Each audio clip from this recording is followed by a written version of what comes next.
Hey guys, episode 9. Here we are. Hope you guys enjoyed your Thanksgiving break. We're going to be talking about this week news around the league, and instead of standouts, we're going to be talking about one underrated player from each conference, along with, we got a bone to pick with the media. For sure. They be doing Carmelo wrong, bro.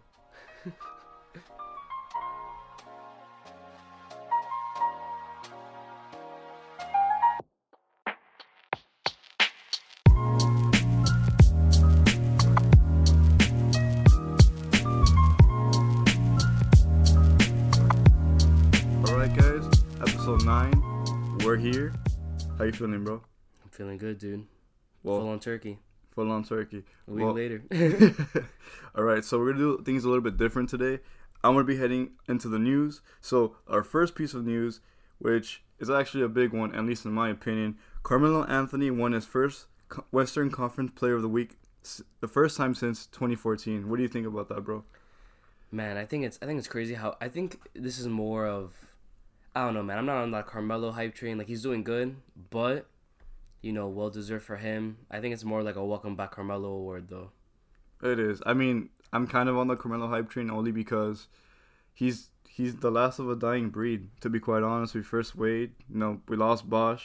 True. Free my dude Bosch. But I'm really happy that a player like Carmelo's, like just a player that we grew up with, he's getting recognition again, and after like pretty much being exiled from the league, it's nice to see. True.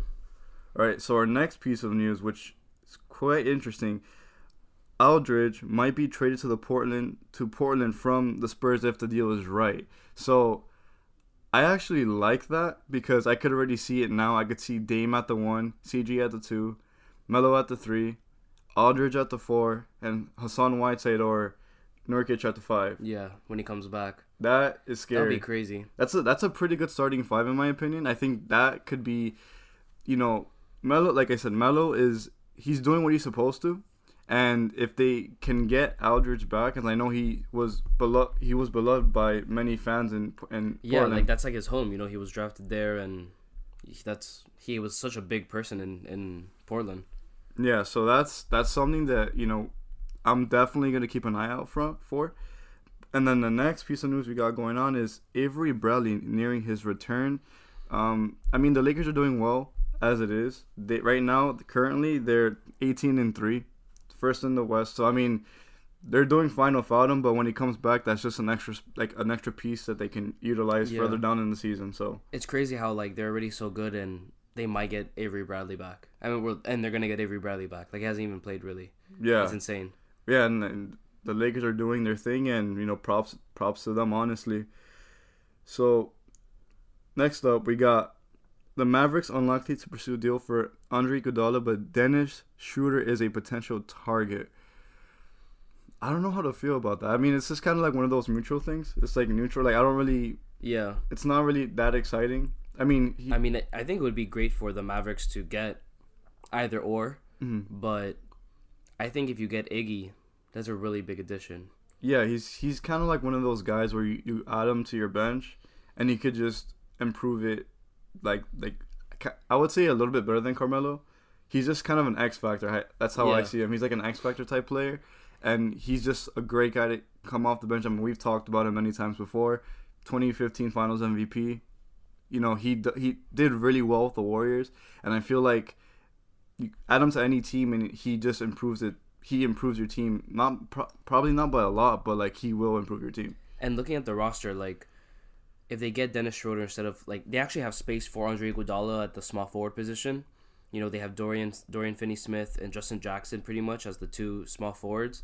Andre Iguodala can be a really great addition to that position, but why would they trade for Dennis Schroeder when you have Luka Doncic, Delon Wright for point guard, and then even at shooting guard position you have Tim Hardaway Jr. and Seth Curry. It wouldn't make any sense. Like that's why I said it's like one of those things where it's like, I mean, if it happens, it happens. If it does, it does. I don't really care, to be quite honest.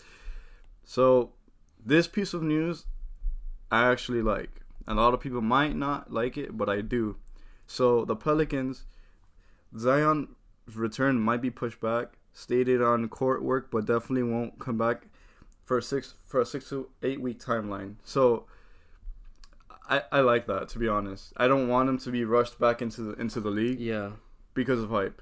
Yeah, like I mean, it sucks how they said that, when he got that injury in the beginning of, well, pretty much before the season even started, how they said that he would be back, 6 to 8 weeks, and now it's going to be even more than that. Who knows? It's probably going to be 8 to 10, 8 to 12, whatever number that is. But I mean, business wise for the NBA, I think it must suck, not having the number one pick in there, and so many people, especially for the Pelicans fan base, like they're so excited to see Zion, and even there's national games where I think tonight actually the Mavericks are playing the Pelicans, and that's a national game, but nobody wants to watch the Mavericks, sweep out the Pelicans without Zion.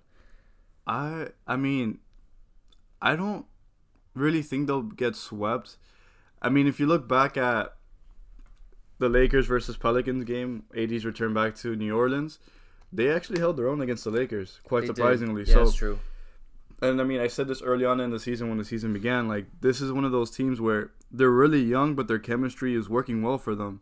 They're hanging in with the best, some of the best teams out there, without their main attraction. So, for me, thinking long term, Zion being like I've said this, I'm constantly gonna say this. I don't really care for him to come back just for hype. Yeah. I would rather him get where he needs to be. Kind of be cautious with him because we don't want another Derrick Rose situation with this guy. Yeah, that's true. And I mean, I'm just super excited to see Zion play. Now, do you think this will kind of be a weird thing where, let's say he keeps getting pushed back and he doesn't play like a certain amount of games in the season? Do you think he'll still be eligible for Rookie of the Year next year? Definitely. I mean, if Ben Simmons could win Rookie of the Year in the second season while missing a lot of time in his first, definitely. I mean, this is kind of like one of those Joel Embiid / Ben Simmons situations where they didn't really play their first year because of injuries. I kind of see that happening with Zion, unfortunately. I mean, unfortunately in the sense that we don't get to see him too much and this he has season. to wait. And he has to wait. But I would rather much just kind of hold off, like I said, and just have him be 100%, so he could just dominate when he gets on the court. True. So this is pretty crazy. Masai Ujiri might leave the Raptors, not rappers, for the Knicks. I think if that were to happen, I mean, that's just like fear in the Raptors organization, but I don't know. It's fear, but I mean, he's a bad man, bro. He does things. Dude, I mean, I don't know. Like, do you think Masai Ujiri can be the guy to turn the Knicks around? I mean, after what he did with Kawhi, anything is possible. Like, he did something that I would say a lot of guys can't do. Get a player on a whim, just straight gamble, win a championship with a new coach, just make those moves. I feel like he's one of those geniuses that he can't. I mean, I'm not gonna say turning the Knicks around. They're not gonna be a title contender, but I would see major improvements with him. A good start. With a good, yeah, exactly. Like a good start for the Knicks. I don't know. Like, I just feel like, he kind of got lucky. You know what I mean?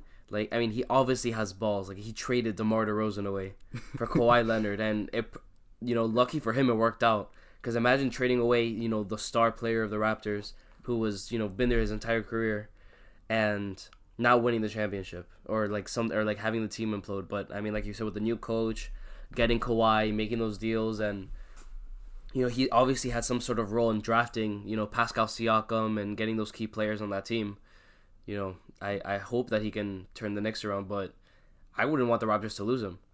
No, yeah, I wouldn't want the Raptors to lose him, but it's kind of weird considering that we're Heat fans, but I kind of miss the Knicks being relevant. Yeah. It sucks. Yeah. Because just like when the Lakers weren't relevant. Like, what's annoying is that, like, I hate when, like, big teams like the Lakers, Celtics, Knicks, like, those historic teams, they have, the biggest fan bases in the league, and they suck.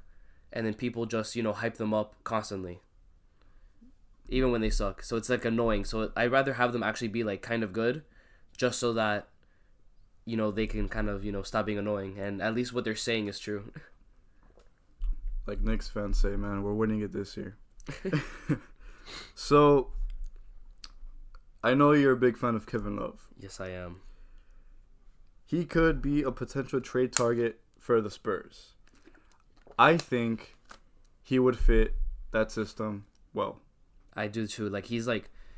He's such a good post up player, and Greg Popovich obviously likes to play old school type of basketball. And I think this year, they're obviously picking up the pace a little bit more. They have more of a younger team, but I think especially if they get rid of, if they trade Aldridge, let's say they do trade Aldridge to Portland, I think Kevin Love would be a pretty good substitute in terms of his play style, because he could still shoot the three. He's a great rebounder, and he's a really good post up player.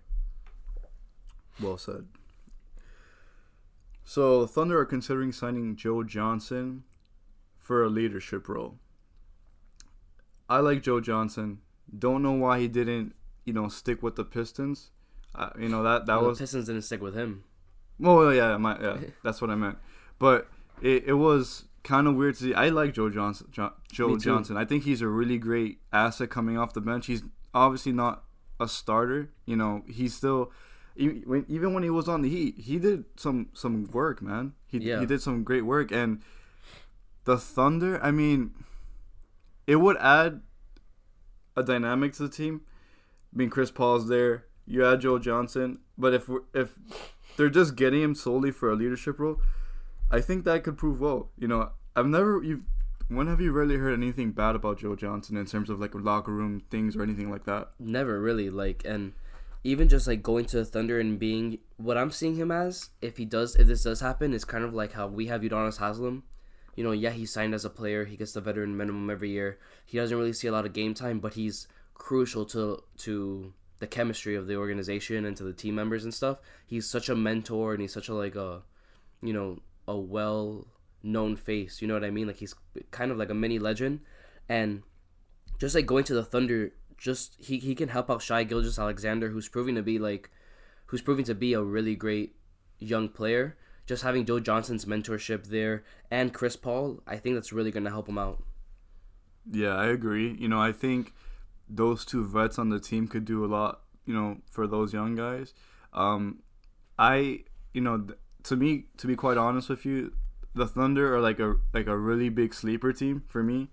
Not saying they're gonna go to the Western Conference Finals or anything like that, but I feel like I'm still rooting for Chris Paul. I feel like a lot of people have kind of given him the Carmelo treatment, saying that he's not as good as he used to be, that he was cancerous with the Rockets, things like that. I like Chris Paul, not a fan of his contract. I like Joe Johnson, so that could be something special to see, especially for the Thunder. Yeah, for sure. And I mean, I just hope that I think that the Thunder are really. I agree with you. They're kind of an underrated team. I think they're just a couple of pieces away and a couple of roster moves away to being a really good team, at least a above 500 team. For sure. So a couple of injuries around the league. CJ Miles out indefinitely, had a successful wrist surgery, and Thomas Bryant has a stress fracture in right foot. Will be reevaluated in 3 weeks. So I mean, couple of injuries out there in the league. Now, we talked about this last episode, or a couple of episodes ago, I'm not entirely sure, but we talked about the tournament, how they want to do this mid-season tournament, things like that, and they want to add prizes to it. I mean, so some of the prizes include draft picks and bonus compensations for players and coaches. I don't know how to feel about that, because to me, I'm not a fan of the tournament, first and foremost. Yeah, me either. I'm not a fan of the tournament. But if you add compensation for players and coaches, that's just kind of... I feel like it's just a money grab. It's a money grab, and then players are just going to stat pad for no fucking reason. Yeah, exactly. We have enough of that as it is, because people want to make the first NBA first team. And then to add this, and add compensation and draft picks, and it's kind of it's arcadey, it doesn't seem right. I feel like they kind of sat there and were like, how can we make this more appealing to, how can we get this to pass with the board of directors, you know what I mean, or with the team owners? Okay, more compensation for players. I feel like that was that's an obvious thing to add to it. But adding a draft pick, I don't know, man. I like the old school way of, the system's not broken. If it's not broke, don't fix it. Yeah. So we have the lottery system, we have the random odds. If you have the worst record in the league, you're not guaranteed the number one spot. Look at how many times the Cleveland Cavaliers got the number one pick. In a span of 5 years, they got the number one pick 3 or 4 times. Yeah. And only one of those years they were the actual worst team. You know what I mean? Like, so I don't think it's really that fair to get like a draft pick just because you win a random ass midseason tournament. And I think also the fact that they're getting more compensation for players and coaches, like I think they're just adding whatever they can to get this to pass through, because no matter what, if they do it, we're gonna watch it, and the NBA is gonna make a ton of money just from advertising and TV deals and stuff like that for people watching it. And I think it's really just a money grab for the NBA. Like, I don't think they're really doing it to enhance the game, to enhance the culture. It's just to get more money. Yeah, and like I said, it's like really arcadey. It feels like my team, like in a video game, bro. It's it's like a challenge. It's like, oh, this week's tournament, you're gonna win this, and this. Like, I don't care about that. You know, I look forward to the All-Star game. I look forward to the playoffs, but to add a mid-season tournament, like, what does that really do for the league? You know? Yeah. I mean, prizes and things like that. It's too cartoony for me. I'm not a fan of it. I feel like the midseason tournament, for if they do it for the NBA, it's gonna kind of be like the Pro Bowl for the NFL, where players really don't give a fuck about the Pro Bowl. You know what I mean? Like, all they care about is going to the Super Bowl, and I think it's the same thing with the NBA. And even like with All-Star Weekend, kind of, you know, like the All-Star game isn't that popular that much anymore, where people watch it, but it's not like entertaining. Just like the Pro Bowl in the NFL, I think this is just gonna add more stuff to the season that's just unnecessary. Yeah, for sure. And I just really hope they don't go through with it. I think if they're smart enough, they won't. But we'll see how that goes. And then last but not least, the NBA Players of the Month for each conference. Giannis for the East, Melo for the West, and that's it for the news. So, stated in the beginning of the episode, we are going to talk about some of one player each from each conference who we think is pretty underrated. And who do you in the East, who do you have as underrated? I'm going with a New York Knick, man. A New York Knick, okay. Because I think people forgot how good he was. Okay. Julius Randle. Now, he wasn't an amazing player, but he had a lot of potential, and he was really good in his years in LA. And his 1 year in the Pelicans, he was a great player. You know, he had a really big role, and even with 80 out like most of the year last year, because he was kind of like holding out or whatever the situation was. I just feel like people aren't giving him the hype that he deserves, or people never really, they're not giving him the hype he deserves, but people are forgetting how good he is. Yeah. Right now, he's averaging a second team high 17.3 points. The only person above him is Marcus Morris or Markieff Morris. I don't even know which twin it is. But this year he's averaging 17.3 points, 8.7 rebounds, 3.4 assists, and 0.8 steals. And I don't know, man. Like, I feel like people are just really forgetting about Julius Randle. They're forgetting how explosive and tough he is. You know, he's a big guy, and a lot of people, there's been some slander about him. Like, even in the offseason, some people say that like Zion Williamson is Julius Randle, but with hops, kind of implying that Julius Randle isn't that much of a player. But I mean, if he wasn't on the Knicks, I think he'd be so much better. And I think it's really just about, and you also have to remember, even though he's playing like 30 minutes a game, he's a starter and he's playing a lot of minutes. There's still so many other people at the same position on the Knicks with RJ Barrett and literally all the, who are the other people, like the other 5 power forwards and big men that they signed this offseason. And I think as long as he can get up, as long as he can be a little bit better defensively in terms of blocking, and if he can get a better 3-point shot, people are going to stop forgetting him. Like this year he's averaging 25% from the 3-point line, which isn't a good number at all, but last year he had a career high 34% while he was with the Pelicans from the 3-point line. So yeah. I think if he can kind of boost up his numbers, just get a little bit better of a 3-point shot, people are going to think, wow, man, like we really slept on Julius Randle last year. I agree. I honestly like Julius Randle, especially when he was on the Lakers. I always felt like he was gonna be like the next star, not necessarily like a generational talent, but like he's gonna be like one of those stars that stand out.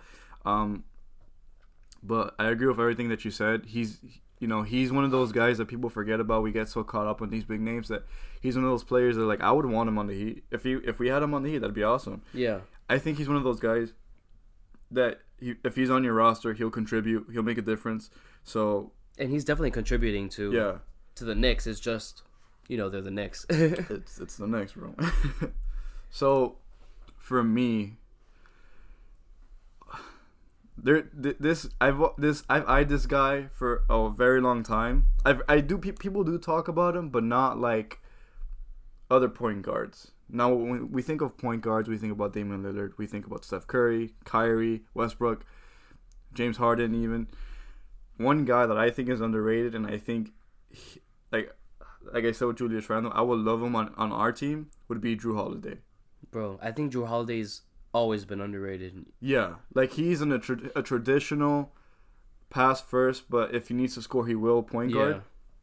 This season, he's averaging 19.3 points a game, 4.9 rebounds, 6.9 assists, 34.7 3-point percentage from the field, and then 44% from field goal and 74% from free throw. So he he's one of those guys where like he knows his role on the team, and him being in the league for a while and being a vet and playing with these young guys, I feel like his play style just works well with like Lonzo, works well with Brandon Ingram and things like that. And I feel like Lonzo could learn a lot from Drew Holiday. Even. For sure. Yeah. So I feel like he's definitely gonna help him elevate his game. And I even remember when he kind of came back from injury one year, and he didn't even skip a beat. You know what I mean? Like he picked up right where he left off. He was contributing to the team with AD, and people were like, "Oh yeah, Drew Holiday's back. He's playing great," and that's it. Like he went back to being underrated, and I think that's also kind of a factor of playing for the Pelicans. You know what I mean? Mm-hmm. Same with Julius Randle. Like with the Knicks, like it's just the organization. And the crazy thing is, he's been in the league since 2009, and I haven't started hearing about him until like late into his career. So that just proves that like everyone, it's so easy to get caught up in like the stats and things like that. But he's a really great player at his position. And like I said, if he's on our team, I would love him on the Heat or just any team in general. I think he could contribute as well. And he knows what he's doing, and I think he's a great defender as well. Yeah, man, I agree, dude. Like I've always followed him like a little bit, and I think that's just also like a case of just being on a team with. I think in his case especially, it's the fact that he's on the Pelicans that were never a good team. You know what I mean? Like they've been bad like for a while. They only made it to the playoffs once with AD, and they got swept that year. But it's also he played with AD. You know what I mean? Like he's not the face of the team. He was kind of like he was either the 2 or the 3 option in terms of scoring and in terms of like talent and the face of the franchise. So I think now with even now with Brandon Ingram and the new face Pelicans with Brandon Ingram, Josh Hart, and Lonzo Ball, and then Zion Williamson coming back, you're still not going to hear that much about him, but he's still, I mean, he plays 36 minutes a game this year so far. Like that's his average right now for this season. And you're going to see, he plays a lot. We're going to see him play a lot, but we're just not going to hear about him that much. Yeah, and honestly, he's kind of like their Udonis Haslem in a sense. Obviously, he's not as old, and he still plays, and he still has minutes, and he's still on the floor, but he's just kind of that familiar face with this team. True. Like, everyone had, like, he's a consistent player on there. Yeah, like, every team has, like, for example, like, even Steven Adams with the Thunder. Like, he's, like, that type of player where, like, he's not going to be, like, a star player. He's not this crazy, generational talent, but he's one of those players where, like, if you're on that team, like, you know who that is, Yeah. Yeah. He's always been, like, a crucial part of the Pelicans team. Yeah, so that, for me, that's my underrated player, Drew Holiday. You got Julius Randle. Now I want to get straight into this because the media pisses me off.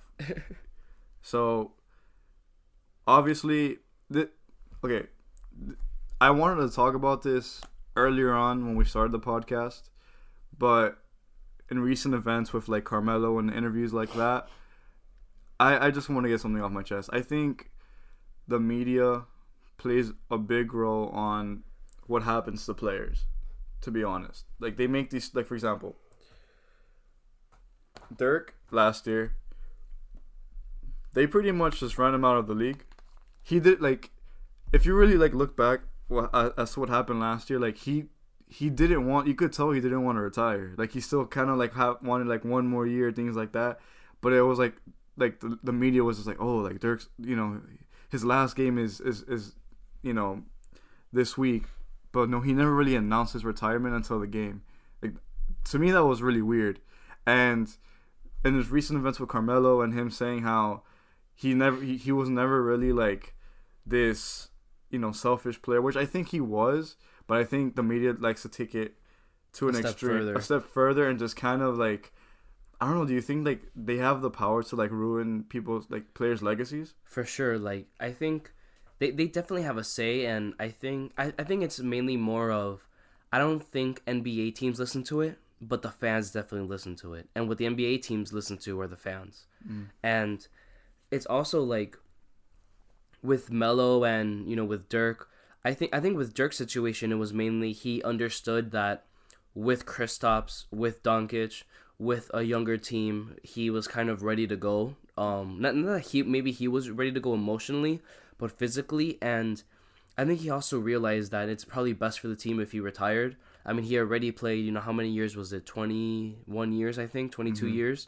He's been playing. I actually think he was drafted in '97, I think, and it was 20 plus years. He played for so long, and he's been such an influential player. And I think that with the media kind of saying this is Dirk's last year, whatever, it's his farewell tour, yada yada yada. I think that definitely played a role into him saying, yeah, what, this is my last year, and I think it really just got to him. But in terms of Carmelo Anthony, I think I think it may be a little. I think it is over exaggerated how the media was like, oh yeah, Carmelo can't play, he can't be part of a good team. I was kind of listening to them saying like, I don't think Carmelo should really be in the league. He's already old, and even as much as I love like Dwayne Wade, I didn't want him to retire. There comes a point where players need to retire, and Yeah. I thought Melo was at that point, but he's obviously proving that he can still be. I personally don't agree with him winning Western Conference Player of the Week of the week of the month or whatever. Yeah. But I still think that he can play. He can obviously ball out. He's playing great. He's always been a great a great rebounder, and his play style has always been to be a good defender also. But it's obviously like going down a little bit. But I think Melo kind of brought a lot of that onto himself, like that bad karma or that bad media, because he's always had that smug, kind of like arrogant personality of, yeah, I'm not gonna come off the bench, and he said it himself. And I think the media obviously multiplies it, but he still brought that onto himself. But the fact that the media says that he can't play or that he shouldn't play, that was like just righteous. Like you shouldn't do that. No, yeah, and like going back to like the whole retirement thing with Dirk and Wade.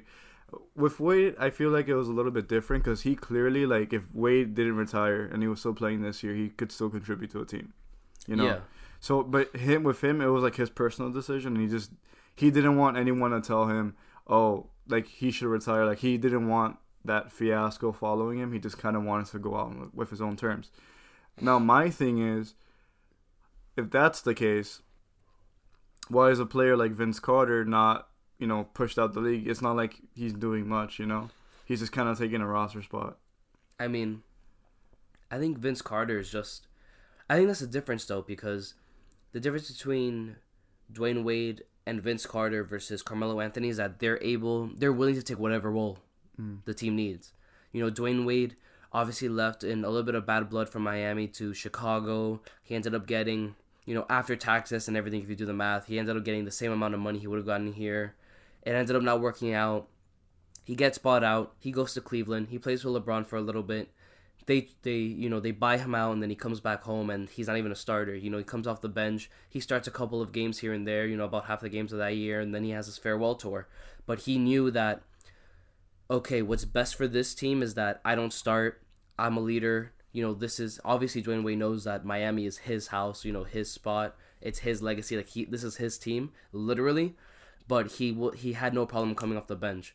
Same with Vince Carter. Like Vince Carter had his prime. He was explosive with the Raptors, and he was Vince Carter. You know what I mean? And later on, when he got a little bit injured, a little bit banged up, and he jumps from team to team, no matter what team he goes on, he takes whatever role that they need him at. And I think that's the difference. With Carmelo Anthony, he wanted to be the star of the Knicks. I think Carmelo Anthony was jealous that Kristaps was doing so good, and that Kristaps was becoming the face of the franchise. And at the time, Kristaps had the potential of being the face of the league because he was one of the better players. He was, they called him the unicorn. Which is crazy to me. Yeah. Like he was kind of like what Doncic is now. Doncic is way better, and they're on the same team now, which is also crazy. but you know, that European player that's crazy good. No one's ever seen anybody play like him before. But I think the difference is just ego. You know, like Vince Carter is able to produce now. He's able to actually like contribute to whatever role he's given. Whereas Carmelo Anthony just wants to play. You know, Carmelo Anthony wants to play at least 25, 30 minutes a game and drop 20 points a game, no matter what team he's on. Yeah, for sure. Now, before we end this segment, I want to talk about one more player. Now, he gets talked about a lot, and I think you know who I'm going to talk about right now. That's Kyrie Irving. My biggest fear with this is I don't like. He's a great player, and I think Kyrie does have a bit of an ego like Melo. It seems like that. I just my thing is what I'm afraid of is he's a very emotional player like KD, and when the media starts talking, he gets into his feelings, and that just affects how he plays and things like that. And I realized this the other day, like KD and Kyrie on the same team, two of the emotional players, and then they're in New York. The media there is crazy. It's New York after all. Yeah. So, one thing I wanted to ask you, like, do you think that will affect? Obviously they're going to be a contender when KD comes back. That's not even a question, especially in the East. But do you think the media talk is going to affect them from winning a championship? I don't think it's going to affect them from winning a championship. But first, I want to say Kyrie Irving's a fucking pussy. Yeah, he is. He writes a big ass fucking letter that no one's gonna read about the Celtics booing him. Like, dude, you're a bitch. You know what I mean? But I don't think Kyrie Irving and Kevin Durant's like, they are both extremely emotional players, like you said. I don't think it's gonna affect the team chemistry or their odds of winning a championship, because I think that Kyrie Irving is. He understands that he wants to be, that he is more of a number 2 player. You know, he even said that he kind of regrets leaving Cleveland. You know, he wanted to be a number 1 player. He wanted to be the number 1 option. He goes to the Celtics. It doesn't work out. And I believe like all the media about him being, like the team chemistry and team leadership being an issue for the Celtics. But looking at what everyone else is saying about his situation in the Knicks, of the mood swings and stuff, I think that's more of the media being dramatic, because the coach and the players are saying that that's not the case. He's a great player. You know, he's a great teammate. He's a great leader. So with that being said, I don't think it's going to affect their championship odds, just because he knows that he's fine with being number 1 right now, and having, those other players like Karis LeVert and a talented young Brooklyn team that has a lot of no names that are great. But I think that when KD comes back, he's going to be more than happy to, I think he kind of wants to, press off the gas a little bit, be number 2, still drop, crazy stuff, still drop probably. I'm pretty sure with KD back, I think Kyrie Irving has a chance of averaging like 22 points a game, 8 assists, and if he is able to bring up his defensive numbers, he's going to be obviously like an amazing player. And I think that's definitely going to help their championship odds. But I think if anything stops their championship odds, I don't think it'll be the media. I think it'll just be kind of, I think they'll just maybe just get there, but it's really hard to tell from this season just because they don't have KD right now. You know what I mean? Like, they're missing their biggest link, their biggest piece, and Irving has been out for so many games, and it's also crazy how the Nets are doing so good without Irving. These past, I don't know how many, I think it's been like about 10 games already or something like that. Yeah, and the Nets are doing pretty well without him. So, I don't know, like, it's a really crazy thing. It's like, I feel like it's a lot more complicated. Like, it's a lot more psychological. Like, it'll affect some players, and other players, they don't really care about it. Like, some players learn. It's just mental maturity, honestly. Yeah. Mental toughness. I think I don't think the media is going to prevent the Nets from getting a championship. I think the media is going to prevent Kyrie Irving from helping the Nets get a championship. I think he's going to let it all get to his head. I think he's going to... I don't think it's going to be public opinion about Kyrie Irving that's going to stop him from playing good. I think it's Kyrie Irving himself, like, not trusting himself and kind of taking all the criticism to heart. As an NBA player, you have to be able to hear, like, yeah, you're not good, even though you're great.